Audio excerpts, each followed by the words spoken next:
আসসালামু আলাইকুম। সম্মানিত সুধীমণ্ডলী, আমরা সূরা ইউসুফের 105 নম্বর আয়াত থেকে এখন আলোচনা শুরু করব ইনশাল্লাহ।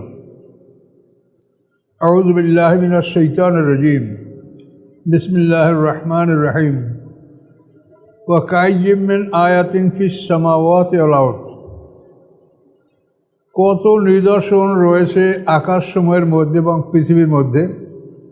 ইয়ামুরুনা আলাইহা, তারা এগুলিকে অতিক্রম করছে, এগুলোর উপর থেকে তারা চলাফেরা করছে।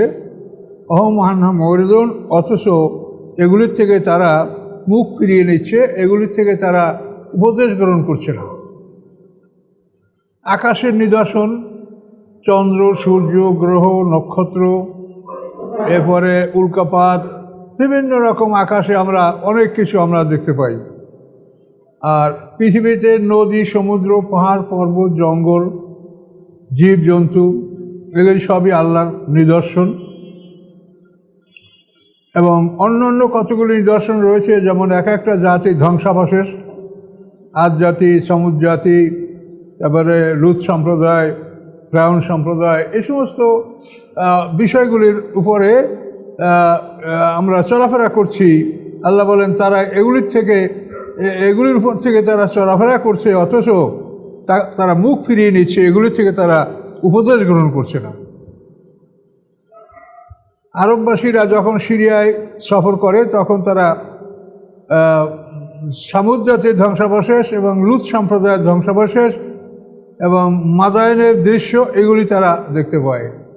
আবার যখন তারা ইয়েমেনে সফর করে তখন আদ জাতির ধ্বংসাবশেষ, এই সাদ্দাতের ইতিহাস, তার নির্মাণ, এ সমস্তগুলি তারা দেখতে পায়। কিন্তু আল্লাহ বলেন আসমান জমিনের এই নিদর্শনগুলি দেখে তারা মুখ ফিরিয়ে চলে যায়, এগুলির মধ্যে তারা চিন্তা গবেষণা করে না এবং এগুলির থেকে তারা উপদেশ গ্রহণ করে না। আল্লাহ বলেন ওমা ইউমিনু আকসারুহুম বিল্লাহি ইল্লা হুম মুশরিকুন। ঈমান আনে না তাদের অধিকাংশ আল্লাহর প্রতি, এই অবস্থা ছাড়া যে তারা মুশরিকও বটে। সাংঘাতিক কথা। ওমা ইউমিনু, ঈমান গ্রহণ করে না তারা, আকসারুহুম মানে তাদের অধিকাংশ, বিল্লাহি আল্লাহর সাথে, আল্লাহর প্রতি, ইহা ব্যতীত যে তারা মুশরিকও বটে। অর্থাৎ ঈমানও আনে এবং তারা মুশরিকও। তো এটা কিন্তু এর মধ্যে আমরা সবাই এটার মধ্যে আসি। আমরা দেখেন যে বিষয়গুলি আল্লাহ বলছেন যেটা আমার একার, যেমন এনেল হুকমু ইল্লা লিল্লাহ, আল্লাহ ছাড়া কেউ আদেশদাতা নাই। এখন আল্লাহ ছাড়া অন্য কিছু আদেশদাতার আদেশ আমরা মেনে চলছি, এই হিসেবে আমরা মুশরিক। আমরা আল্লাহর উপরে নামাজ পড়ছি, এরপরে যখনই আমরা অর্থনীতিতে ঢুকছি তখনই আমরা সুদভিত্তিক অর্থনীতি এবং এটা সম্পূর্ণ আল্লাহর এতই একটা বিরাগ ভাজর, এতই একটা গোস্বার ব্যাপার সুদ, যেখানে বলা হয়েছে যে তোমরা যদি সুদ বর্জন না করো তো ফাজানুবে হারবেন আল্লাহ ও রাসুলি, আল্লাহ এবং রাসুলের পক্ষ থেকে যে যুদ্ধ ঘোষণা করা হচ্ছে তোমরা সেই যুদ্ধের মোকাবেলার জন্য প্রস্তুত থাকো। আমরা তো সুদের কারবার ছাড়া একটা কলম, একটা পেন্সিলও কিনতে পারি না। এক শিট কাগজ কিনলেও সুদ পরিশোধ করেই কিনতে হচ্ছে। তাহলে এই কথাটাই আল্লাহ বলছেন যে তাদের অধিকাংশই ঈমান আনে আল্লাহর প্রতি, কিন্তু সাথে সাথে তারা মুশরিকও বটে। বিচার ব্যবস্থা, আমরা যারা দুনিয়াতে বেঁচে আছি, বিচার ব্যবস্থার কাছে যেতে হয় না এমন কোনো মানুষ নেই। হয়তো আপনি মামলার বাদী, নাইলে আপনি আসামি, এর বাইরে কেউ থাকে না মনে হয় সমাজে। তো এক্ষেত্রেও আমরা আল্লাহর যে দণ্ডবিধান আছে শরিয়াতে, সেটা হলো হুদুদ, কেসাস, তাজির। আল্লাহ তাআলা অপরাধটাকে তিনটা ভাবে ভাগ করছেন: আল্লাহবাদী কেস, মানুষবাদী কেস, জেনারেল কেস। আল্লাহবাদী কেসের বিচারের নাম হুদুদ। আল্লাহবাদী কেস হলো 5টা: চুরি, ডাকাতি, জেনা, জেনার অপবাদ, শরাব পান করা। আর মানুষবাদী কেস হলো মারামারি, কাটাকাটি, খুনাখুনি, লেনদেন, এগুলো মানুষবাদী কেস। আর জেনারেল কেস হলো বিভিন্ন ধরনের ঘটনা ঘটছে, ঘটবে, এগুলি জেনারেল কেস। তো আল্লাহবাদী কেস এর বিচারের নাম হুদুদ, মানুষবাদী কেসের বিচারের নাম কেসাস, এবং জেনারেল কেস বা সাধারণ অপরাধের বিচারের নাম তাজির। হুদুদ, কেসাস, তাজির। কিন্তু 1860 সনে পাক ভারত উপমহাদেশ থেকে মুসলমানদের কাজীপদ বিলুপ্ত করে সেখানে ফৌজদারি আদালত প্রবর্তন করা হয়েছে।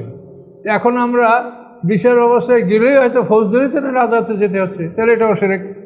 যে যেখানে আল্লাহর সরাসরি বিধান রয়েছে পরিষ্কার কোরআনে, সেইটাকে বাদ দিয়ে দিই আর একটা ধরি, এটা বুঝতেই পারছেন যে তাহলে আল্লাহকে বাদ দিয়ে আমরা এটা ধরলাম। তাহলে আমরা এই যে আল্লাহ বলছেন যে তাদের অধিকাংশ আল্লাহর উপরে ঈমান আনে কিন্তু সাথে সাথে তারা মুশরিকও বটে। তাহলে এখন দেখেন আমাদের অবস্থা।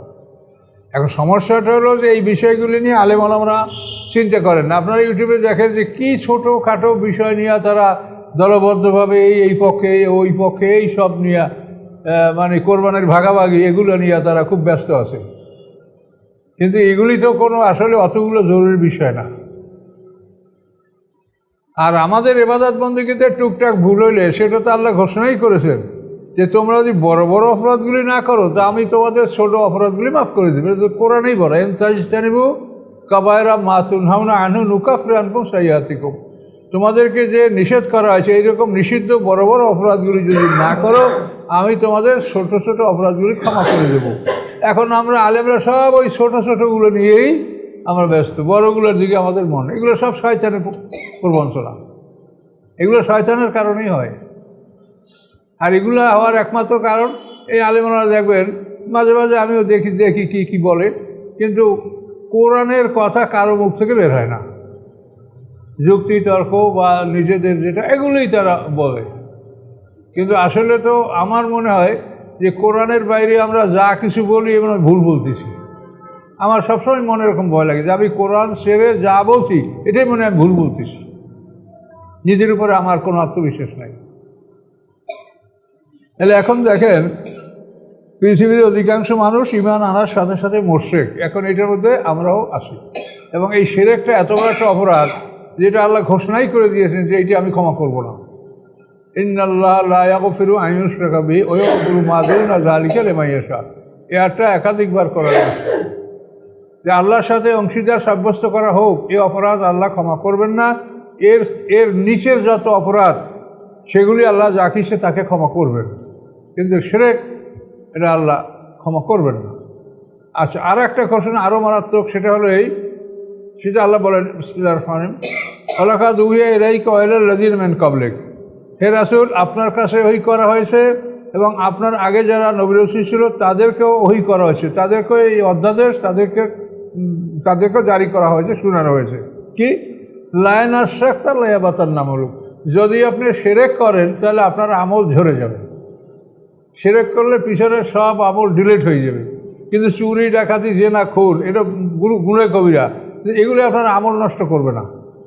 এটা আপনার এক সাইডে থাকছে আর আপনার অন্যগুলো আর এক সাইডে থাকছে। আপনার নেকামল এক পাশে আর এই চুরি ডাকাতি জেনা আর এক সাইডে। কিন্তু শিরক করলে আপনার নেকামলগুলো সব ঝরে যাবে। ডাইরেক্ট করে না, লা ইন আশরাকতা লা ইয়াহবাতান্না আমালুক। আপনি শিরক করলে আপনার সমস্ত আমল ঝরে যাবে। রাসূলের আমল ঝরে যাবে, আমাদের তো থাকবে? বলেন, রাসূলকে বলা হয়েছে, আল্লাহ বলছে। এই জন্য কোরআন পাকে এই মানে গুরুত্বপূর্ণ এক নম্বর বিষয়গুলি, এগুলি যদি আমরা আলেম ওলামারা চিন্তা না করি তো সাধারণ মানুষের মধ্যে চিন্তা কোত্থেকে আসবে বলেন? আমাদের সমাজের অবস্থা হলে একটা লোক যদি পোশাকে দুরুস্ত হয় তাহলে সে ভালো হুজুর, বাস। এরপর তার সে আসলে ফরজ আযাবগুলো আসে কি না এর কোনো খবর নেই। ওই মারুফ সাহেব গেছিল ওনার এলাকায়, মারুফ সাহেব তো মাঝে মাঝে কানা ফারা জামা গায়ে দেন। এখন মারুফ সাহেব হাফেজ, তারপরে কামেল পাস, এমএ পাস মানুষ, কলেজে বিশ্ববিদ্যালয়তে অনেক সময় শিক্ষক ছিলেন। এখন তার পিছিয়ে নামাজ পড়বে না, এই জামাটা হিনতে ফারা, এই জন্য তার পিছিয়ে নামাজ পড়বে না। একজন জামাওয়ালা খাড়া করছে, কিন্তু সে নামাজ হওয়ার মতো কেরাতি সে জানে না, কিন্তু তার পাশে জামাজ পড়বে যেন জামাটা লম্বা আছে। এগুলো তো আমাদের শিক্ষা, আমরা এগুলো শিখেইছি মানুষকে, তা নাহলে পাবলিকেরা জানবে কোত্থেকে? কাজে এই জন্য আলেম সমাজ আমরা শুনেন, আল্লাহ 50,000 বছর সমান একটা দিনে বিচার করবে। এখানে আমরা আলেম, শিক্ষিত, জ্ঞানী, বিচারক, এই যারা আমরা সমাজে সবচাইতে সম্মানিত, এদেরই সবচাইতে কঠিন হিসাবে সম্মুখীন হইতে হবে, এটা মনে রাখবেন। তো সূরা ইউসুফের শেষের আয়াতগুলি সারা সূরাটাই খুব ভালো, কিন্তু এই আয়াতগুলি সব খুবই গুরুত্বপূর্ণ কথাগুলো আল্লাহ এখানে সংক্ষেপে বলেছেন। যে পৃথিবীর অধিকাংশ মানুষ ঈমান আনে, কিন্তু সাথে সাথে তারা শিরকও করে, তারা মুশরিকও বটে।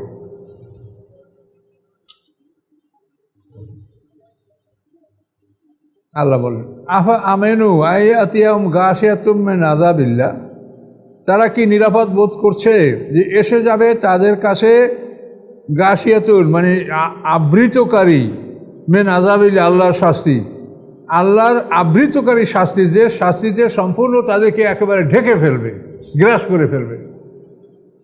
সর্বগ্রাসী শাস্তি আল্লাহর পক্ষ থেকে এসে যাবে, তার থেকে কি তারা নিরাপদ? আও তাতিয়াহুমুস-সা বাগদাতান হুম লা ইয়াশউরুন, অথবা এসে যাবে তাদের কাছে কিয়ামত হঠাৎ করে, তারা তা জানতেও পারবে না। কোনো ওয়ার্নিং দিয়ে আসবে না যে অমুক সময় আসতেছে, আসবে যখন তখন শুরুই হয়ে যাবে, বাঁশি বাজবে, শুরু হয়ে যাবে। যে অবস্থা আছে ওই অবস্থা থেকে আর কেউ নড়চড় করতে, ওসিয়ত করতেও যাইতে পারবে না, হাতের লোক মাত্রও সে মুখে ঢুকাইতে পারবে না, দোকানে কাপড় করার জন্য কাপড়টা খোঁজ এটা গুটাতে পারবে। এরকম অবস্থায় সিংহা বাজতে শুরু করবে। এটা আল্লাহ বলছেন যে মানুষ আল্লাহর পক্ষ থেকে সর্বগ্রাসী শাস্তি আসার থেকে কি নিরাপদ বোধ করছে, অথবা তাদের অজান্তে হঠাৎ করে কিয়ামত এসে যাবে, তার থেকে কি তারা নিরাপদ?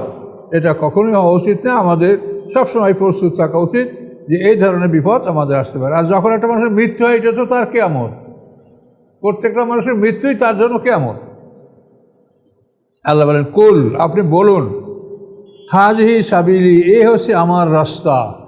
এই যে কথাগুলো বলা হলো সূরাটা প্রথম থেকে শেষ পর্যন্ত, আল্লাহ বলছেন আপনি বলেন এই হচ্ছে আমার রাস্তা, আদুর আল্লাহ, আমি আল্লাহর দিকে মানুষকে ডাকছি। আল্লাহ বাসিরাতেন, দূরদর্শিতা সহকারে, বিচক্ষণতা সহকারে, এর মধ্যে কোনো ভুল নাই।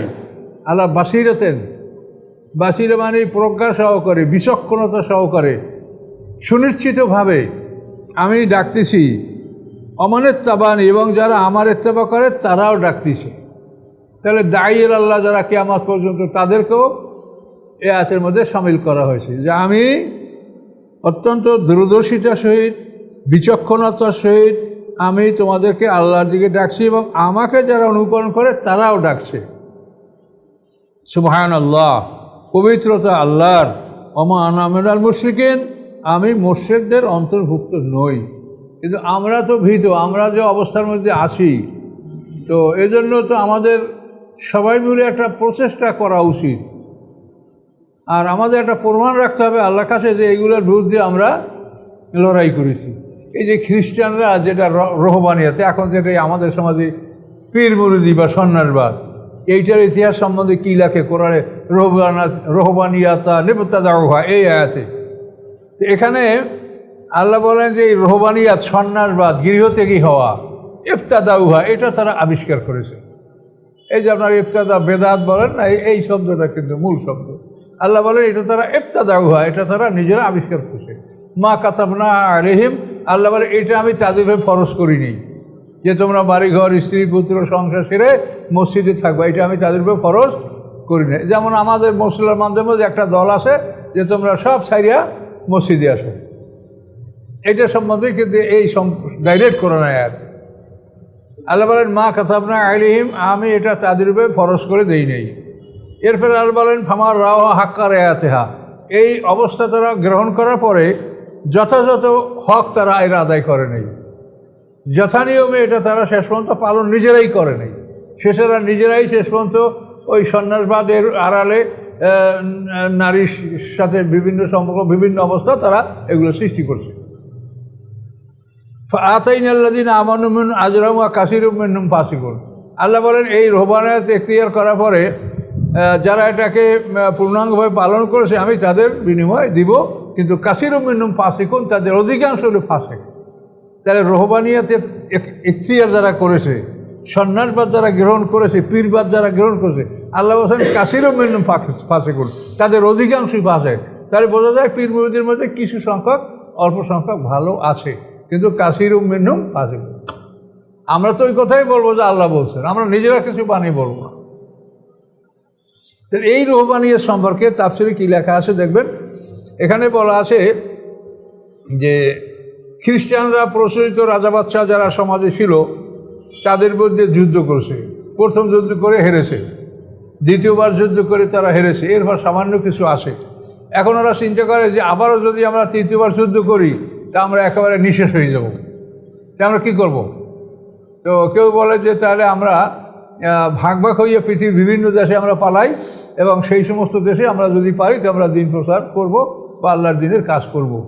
এইভাবে কিন্তু তারা মানে রাষ্ট্রীয় সুযোগ সুবিধা, বাড়িঘর সুবিধা ত্যাগ করিয়া তারা কিন্তু পৃথিবীর বিভিন্ন দিকে ছড়াইয়ে পড়ছে এই দরবেশ পাদ্রীরা, এবং এরা এক এক দেশে যে আল্লাহর দিনের কথা তারা যথাসম্ভব তারা বলেছে। তাহলে এখানেও দেখেন যে রুহবানিয়ত ইখতিয়ার করার জন্য তাদের একটা দলিল আছে আল্লাহর কাছে, যে আমরা তাদের সাথে প্রথম যুদ্ধ করে ঠকেছি, দ্বিতীয়বার যুদ্ধ করে হেরেছি, তৃতীয়বার যুদ্ধ করলে আমাদের অস্তিত্ব থাকবে না, তখন আমরা এই মানে আমর বিল মারুফ নাহি আনিল মুনকারের যে দায়িত্ব যেটা এটা আমরা ত্যাগ করে আমরা পালাইয়া জীবন যাপন করছি এবং বিভিন্ন দেশে আমরা ঘুরে বেড়াচ্ছি। এইটা হলো রুহবানিয়ত। কিন্তু আমরা কি এইরকম একটা সাক্ষী আল্লাহর কাছে রাখতে পারবো? আমাদের আলেম সমাজ, আমরা মুসলিম সমাজ, যে আমরা বাতিলের বিরুদ্ধে লড়াই করে আমরা একবার দুইবার হেরে গেছি, এরপর আমরা এই আমর বিল মারুফ নাহি আনিল মুনকারের দায়িত্ব সম্পর্কে বলা বা এই জিহাদ থেকে আমরা যে পিছপা হয়েছি, এই দুইটা তিনটা যুদ্ধ করে পরাজিত হয়ে পিছপা হয়েছি, এটা তাদের জন্য দলিল। কিন্তু আমাদের জন্য কি এই দলিলটা আছে? কি ভাই বলেন? তাহলে আমরা আল্লাহর কাছে কি প্রমাণ নেব যে আল্লাহ আমরা আপনার পক্ষে ছিলাম? বরং এই সত্যগুলোকে আমরা বলা থেকেও দূরে, করা তো দূরের কথা, আমরা যে বলবো সেই বলা থেকেও আমরা দূরে। কাজে এই জন্য আপনারা এ ব্যাপারে সব সময় সতর্ক থাকেন, সব সময় সতর্ক থাকেন। কোরআনের কতগুলো আয়াত সব সময় আপনি সবসময় মনে মনে স্মরণ করবেন। ওহুয়া মাকুম আইনামা কুনতুম, তুমি যেখানে থাকো আল্লাহ তোমার সাথে আছে। এই কথাটা আপনি সবসময় স্মরণে রাখবেন যে আমি যেখানে থাকি আল্লাহ আমার সেখানে সাথে আছে। আবার ওই একটা ছোট্ট আয়াত মনে রাখবেন যে ইন্নাস সামা ওয়াল বাসার আল ফুয়াদা কুল্লুন উলাইকা কানা আনহু মাসউলা, তোমার কান মানে শ্রবণ শক্তি, ইন্নাস সামা ওয়াল বাসারা তোমার দৃষ্টিশক্তি, আল ফুয়াদা তোমার মন, কুল্লুন উলাইকা আনহু মাসউলা এর প্রত্যেকটাকেই জিজ্ঞাসা করা হবে। এই আয়াতটা আপনি সবসময় মুখস্থ করবেন, এটা মুখস্থ করে আমার বলবেন মুখস্থ করছেন কি না। ও আয়াতের প্রথম হলো যে ওলা চাকফু মা লাইসা লাকা বিইলমুন, এইটা হলো আগে। তারপর ইন্নাস সামা ওয়াল বাসার আল ফুয়াদা কুল্লুন উলাইকা, এই যে পাই গেছি 36, ওলা চাকফু মা লাইসা লাকা বিইলম ইন্নাস সামা ওয়াল বাসার আল ফুয়াদা কুল্লুন উলাইকা কানা আনহু মাসউলা। এটা মনে মুখস্থ করবেন সবাই, আমি জিজ্ঞাসা করবো করছেন কিনা। তার কারণ আপনার চোখ, এই চোখ কেমন একটা জিনিস, আপনি যখন রাস্তায় হাঁটেন বসেন মোবাইলের দিক তাকায় না, আপনি কোন দিক তাকাচ্ছেন? এই চোখটা কার? আপনি আল্লাহর কাছে বিক্রি করেন নাই? এই চোখকে আপনি আল্লাহর কাছে বিক্রি করেন নাই? আপনার শ্রবণ শক্তি আপনি আল্লাহর কাছে বিক্রি করেন নাই? আপনার অন্তর বিক্রি করেন নাই? যে আল্লাহর বিক্রি করা মাল, এটা তো আপনার কাছে আমানত, এটি আপনি খেয়ানত করতে পারেন? এগুলো চিন্তা করতে হবে, তাহলে আপনি মুত্তাকি হইতে পারবেন। মুত্তাকি হওয়ার জন্য এই বিষয়গুলো মনে রাখতে হবে। 9 নম্বর দেখেন, 109, ওমা আরসালনা মিন ক্বাবলিকা ইল্লা রিজালান নুহি ইলাইহিম, আল্লাহ বলেন আমি পাঠাই নেই আপনার পূর্বে পুরুষ ছাড়া, অর্থাৎ পুরুষ ছাড়া আমি কারো কাছে রেসালাত বা নবুয়ত আমি দান করি নেই। নুহি ইলাইহিম, আমি তাদের কাছে ওহী করেছি মিন আহলিল কুরা, জনবসতির অধিবাসীদের মধ্যে হতে, জনবসতির যে জনপদের অধিবাসী তাদের মধ্যে হতে পুরুষ ছাড়া অন্য কাউকে আমি রসুল হিসাবে প্রেরণ করি নাই। ফেরেশতাও না, মহিলাও না, পুরুষ। আফালাম ইয়াসিরু ফিল আরদ, তারা কি পৃথিবী ভ্রমণ করে না? ফায়ানজুরু, অথবা তারা কি দেখে না? কাইফা কানা আকিবাতুল লাযিনা মিন ক্বাবলিহিম, কিরূপ হয়েছিল পরিণাম তাদের, মিন ক্বাবলিহিম যারা এদের আগে গেছে। এই মুহাম্মদ সাল্লাল্লাহু আলাইহি ওয়াসাল্লামের আগের কথা বলা হচ্ছে যে এদের আগে যারা গেছে তারা কি দেখে না যে তাদের পরিণামটা কি হয়েছিল? ওয়ালা দারুল আখিরাতি খায়রুল লিল্লাযিনা তাকাউ, পরকালের গৃহ, পরকালের আবাসস্থল, এটা উত্তম লিল্লাযিনা, তাদের জন্য ইত্তাকাও, যারা আল্লাহকে ভয় করেছে। আফালা তাআকিলুন, তোমাদের কি কোনো জ্ঞান নাই? আল্লাহকে ভয় করার জন্য এই আয়াত এটা মানে বাছাই করে আমি আপনাদের জন্য রাখলাম কোরআন থেকে। সবসময় চিন্তা করবে যে আমার চোখ আমি কোন দিক তাকাচ্ছি। চোখ তো বন্ধ করে রাখা লাগবে। এখন রাস্তায় চোখ বন্ধ করে অ্যাক্সিডেন্ট না করেন, কিন্তু চোখ আপনাকে খুবই নিচু রেখে আপনাকে যাতে আপনি কোথায় পা দিচ্ছেন এইটাই দেখেন, আর যেন কিছু না দেখা হয়। কুল্লিল মুমিনিনা ইয়াগুদ্দু মিন আবসারিহিম, আল্লাহ এই জন্য বলছে যে আপনি মুমিনদেরকে বলে যারা চক্ষু যেন নিম্ন গতিতে নিম্নে রাখে। এই জন্য আপনি এইগুলি চিন্তা করবে যে আমার অঙ্গ প্রত্যঙ্গ এগুলো আল্লাহর পক্ষ থেকে আমার কাছে আমানাত, আমি এগুলো আল্লাহর কাছে বিক্রি করেছি। সূরা তাওবার 111 নম্বর আয়াতে বিক্রি করছেন না, ইন্নাল্লাহা আশতারা মিনাল মুমিনিনা আনফুসাহুম ওয়া আমওয়ালাহুম বিআন্না লাহুমুল জান্নাহ, সূরা তাওবার 111 নম্বর আয়াত।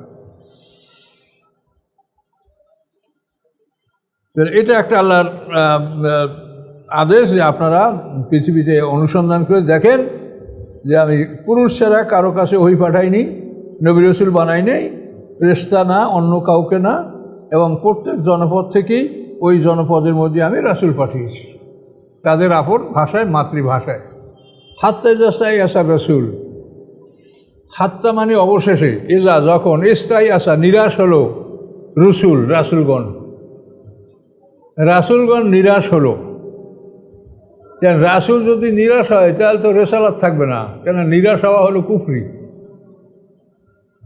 ইয়াসু মিনার রহমাতি কুফরুন, যে আয়াতের অর্থ হলো ইজা ইস্তাইআসা রাসূলগণ যখন নিরাশ হলেন। এখানে ব্র্যাকেট মারতে হবে উম্মতের তাদের জাতির ঈমান থেকে, মানে আল্লাহ রসুল আল্লাহর রহমত থেকে নিরাশ হয় নাই বা আল্লাহর কোনো ব্যাপারে নিরাশ হয় নাই। নিরাশ হয়েছেন কিভাবে? এখানে ব্র্যাকেটে আপনি লিখবেন নিরাশ হলো রাসূলগণ তাদের জাতির ঈমান থেকে, এই জাতি আর ঈমান আনবে না, নিরাশ হলেন। অজন্নু আন্নাহুম কাদ কুযিবু, এবং সেই জাতি ধারণা করলো নিশ্চয়ই কদ কুযিবু, রসুলদেরকে মিথ্যা প্রতিশ্রুতি দেওয়া হয়েছে। রাসূলদেরকে আল্লাহ বলছে যে কথা না মানলে মারবো, পিটাবো, শাস্তি দেব, কই কিছু তো দেখি না। কাজেই রসুলদেরকে মিথ্যা প্রতিশ্রুতি দেওয়া হয়েছে, এইটা তারা ধারণা করবে। এই ধারণা যখন করবে, আল্লাহ বলেন জাহুম নাসরুনা, তখনই আমার সাহায্য এসে যাবে। ওদের যখন এইরকম একটা খারাপ ধারণা হবে, রসুলরা নিরাশ হবে, ওরা রাসূলদেরকে মনে করবে যে আল্লাহ তাআলা রসুলদের সাথে মিথ্যা প্রতিশ্রুতি দিয়েছেন। এইরকম যখন ধারণা করবে, আল্লাহ বলবেন ইতিমধ্যে আমার সাহায্য, জাহুম নাসরুনা, আমার সাহায্য তাদের কাছে এসে যাবে। ফানুজ্জিয়া মান নাশা, আমি মুক্তি দেব যাদেরকে আমি ইচ্ছা করি। ওয়ালা ইউরাদ্দু বাসুনা আনিল কওমিল মুজরিমিন, প্রত্যাহার করা হয় না আমার শাস্তি অপরাধী সম্প্রদায় হতে। অপরাধীর জন্য আমি শাস্তি যেটা নির্ধারণ করেছি এটা প্রত্যাহার হবে না। রদ করা মানে ফিরানো। ওয়ালা ইউরাদ্দু, প্রত্যাহার করা হবে না, বাসুনা আমার শাস্তি আনিল কওমিল মুজরিমিন, অপরাধী জাতি হতে। বুঝতে পারছেন?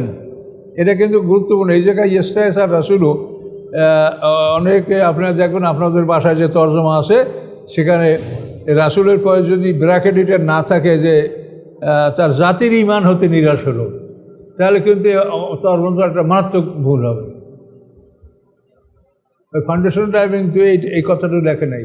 তারা অনেক দিছে, তাদের তো 1920টা তারা পয়েন্টে এই করছে আর কি, নোট দিছে, কিন্তু এই জায়গাটা তারা নোট দেয়নি। এটা মারাত্মক জায়গা। কোরআনের তর্জমা করা, তাফসীর করা সেটা কঠিন। আমার এটাই দিয়েছে, এটাই কি আছে যে জাতি, হ্যাঁ এইটা লাগবে।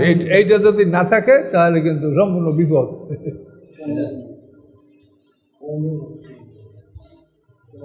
তাদের জাতি মানে পয়গম্বরগণ তাদের জাতির ঈমান থেকে নিরাশ হলেন, আর ওরা মনে করলো যে পয়গম্বরকে আল্লাহ মিথ্যা প্রতিশ্রুতি দিয়েছে।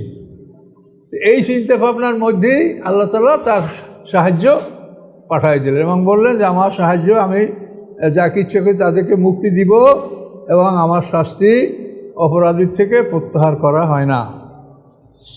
লাকাদ কানা ফি কাসাসিহিম ইবরাতুল লিউলিল আলবাব, আল্লাহ বলেন অবশ্যই এই তাদের কানামানি আসে ফি কাসাসহিম, তাদের কেসাগুলির মধ্যে, ঘটনাগুলির মধ্যে ইবরাতান, উপদেশ, যে উলিল আলবাব, জ্ঞানীদের জন্য। মা কান হাদিসে ইউফতরা, নয় হিয়া এমন একটা বাক্য, এমন একটা বাণী যেটা রচনা করা হয়েছে। এই বাণীটা রচনা করা বাণী না, এটা আল্লাহর বাণী। মা কান হাদিসে ইউফতরা, এটা নয় এমন একটা বাণী যেটা রচনা করা হয়েছে। অলাকেন, বরং এটা কি তাসদিক আল্লাযী, অনুমোদনকারী উহার, বাইনি ইয়াদাইহি, যা এটার সামনে আছে, অর্থাৎ ইনজিল, তাওরাত, জাবুর, এই যে সামনে আছে এগুলাকে সে অনুমোদন করে। তাসদিকা, অলাকেন, বরং এটা অনুমোদনকারী, আল্লাযী উহার, বাইনি ইয়াদাইহি, যা তার সামনে আছে। আর কি তাফসিলা কুল্লি শাই, সকল বিষয়ের বিস্তারিত বিবরণ, সকল বিষয়ের বিস্তারিত বিবরণ। ওয়াহুদান, এবং পথ নির্দেশ, রহমাতান, এবং দয়া, লেকম ওই মানুন, ওই জাতির জন্য যারা ঈমান আনে। তাহলে সমস্ত কিছুর বিবরণ আছে, কিন্তু খালি নামাজের বিবরণ নাই। নামাজের কোনো তাফসিল আছে করা নেই, হাদিসেও নাই। তার কারণ এটাকে আল্লাহ তাআলা বিবরণ দিলে বিষয়টা আমাদের কষ্টকর হয়ে যেত। এই জন্য ওই বিবরণটা না দিয়ে আল্লাহ বলছেন রাসূলকে দেখে দেখে নামাজ পড়ো, রাসূলের পিছনে নামাজ পড়ো, তার নামাজের ফরজ, ওয়াজিব, সুন্নাত, মুস্তাহাব সব আদায় হয়ে যাবে। তুমি একজন ভালো ইমামের পিছনে নামাজ পড়ো, তাহলে তোমার নামাজের ফরজ, ওয়াজিব, সুন্নাত, মুস্তাহাব তুমি বলতে পারবে না, কিন্তু আদায় হয়ে যাবে সব। এই জন্য তাফসীর সব জিনিসেরই আছে, কিন্তু নামাজের নাই। কেন নাই এটা বুঝতে হবে।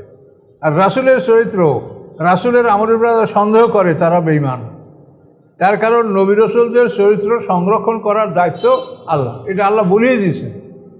অতারাকনা আলাইহি বিল আখারিন, এর অর্থ কি, যে পরবর্তীদের মধ্যে আমি তার সুনাম সুখ্যাতি বজায় রেখেছি। ওয়াজআলনি লিসানা সিদকিন ফিল আখারিন, পয়গম্বর দোয়া করছে আল্লাহর কাছে যে পরবর্তীদের মধ্যে আমার সুনাম সুখ্যাতি আপনি বজায় রাখেন। তাহলে নবী রাসূলদের সুনাম সুখ্যাতি, তাদের আমল, এটা আল্লাহই কোরআনে বলেছেন, এটা তিনি বজায় রাখবেন। কাজেই নবী রাসূলদের জীবনে, তাদের যে জীবনী আমাদের কাছে আছে, কর্মপন্থা, এটার মধ্যে কোনো ভুল নাই। এটার মধ্যে যারা সন্দেহ করে তারা কোথায় যাবে সেটাই যাক। হ্যাঁ, আপনি যদি নবী রাসূলকেই সন্দেহ করেন তো কোথায় যাবেন সেটাই যায় না আপনি, এটা আল্লাহ বলিয়ে দিয়েছে।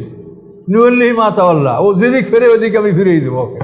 এটা আমি বলিনি, কোরআনই বলা, সূরা নিসার 115 নম্বর আয়াত। নুয়াল্লিহি মা তাওয়াল্লা, আল্লাহ বলেন এই মোমেনদের রাস্তাকে অস্বীকার যারা করবে, ও যেদিক ফিরবে ওদিকে আমি ফিরিয়ে দেবো। রাসূলের চরিত্রে আপনার সন্দেহ হলে আপনার যেটাই ইচ্ছে সেটাই যান। আজকে কিন্তু খুব গুরুত্বপূর্ণ বিষয় আপনারা, আবার আমি এটা আপনার রিপিট করছি, যে একটা হলো যে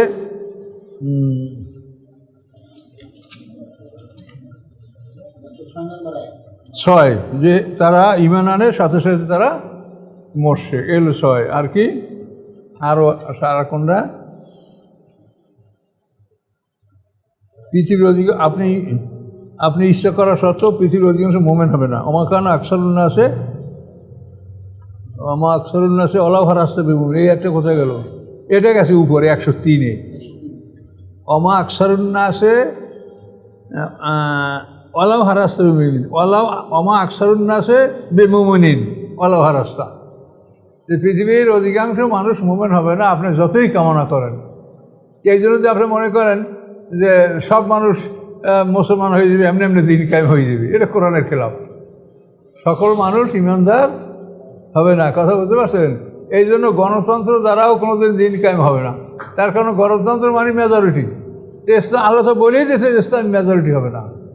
তাহলে দিন কায়েম হবে কীভাবে?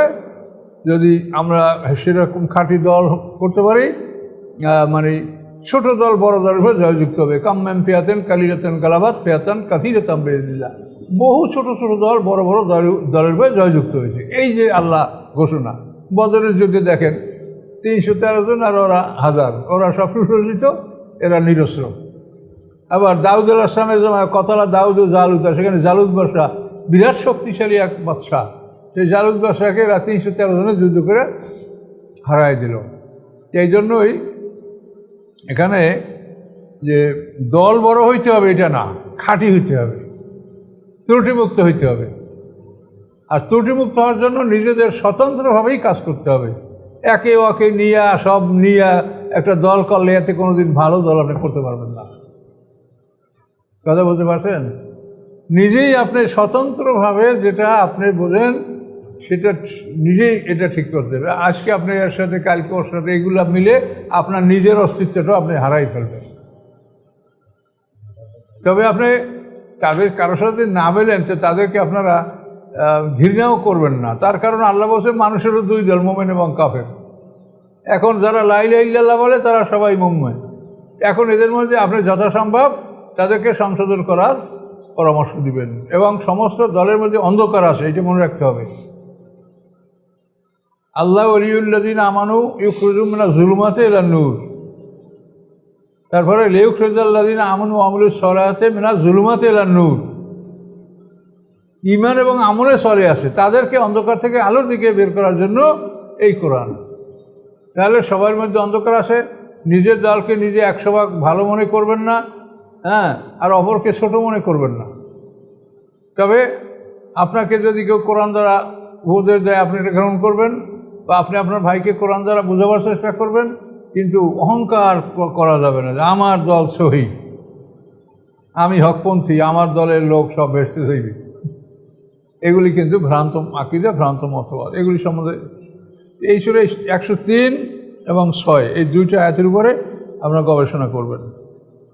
আস্তাগফিরুল্লাহাল্লাযী লা ইলাহা ইল্লা হুয়াল হাইয়ুল কাইয়্যুম ওয়া আতুবু ইলাইহি লা হাওলা ওয়া লা কুওয়াতা ইল্লা বিল্লাহিল আলিয়্যিল আযীম। আল্লাহুম্মা সাল্লি আলা মুহাম্মাদিন ওয়া আলা আলি মুহাম্মাদিন কামা সাল্লাইতা আলা ইব্রাহিম ওয়া আলা আলি ইব্রাহিম ইন্নাকা হামিদুম মাজিদ। আল্লাহুম্মা বারিক আলা মুহাম্মাদিন ওয়া আলা আলি মুহাম্মাদিন কামা বারাকতা আলা ইব্রাহিম ওয়া আলা আলি ইব্রাহিম ইন্নাকা হামিদুম মাজিদ। আল্লাহুম্মা আমিন। ربنا ظلمنا أنفسنا وإن لم تغفر لنا وترحمنا لنكونن من الخاسرين. ربنا أفرغ علينا صبرا وتوفنا مسلمين.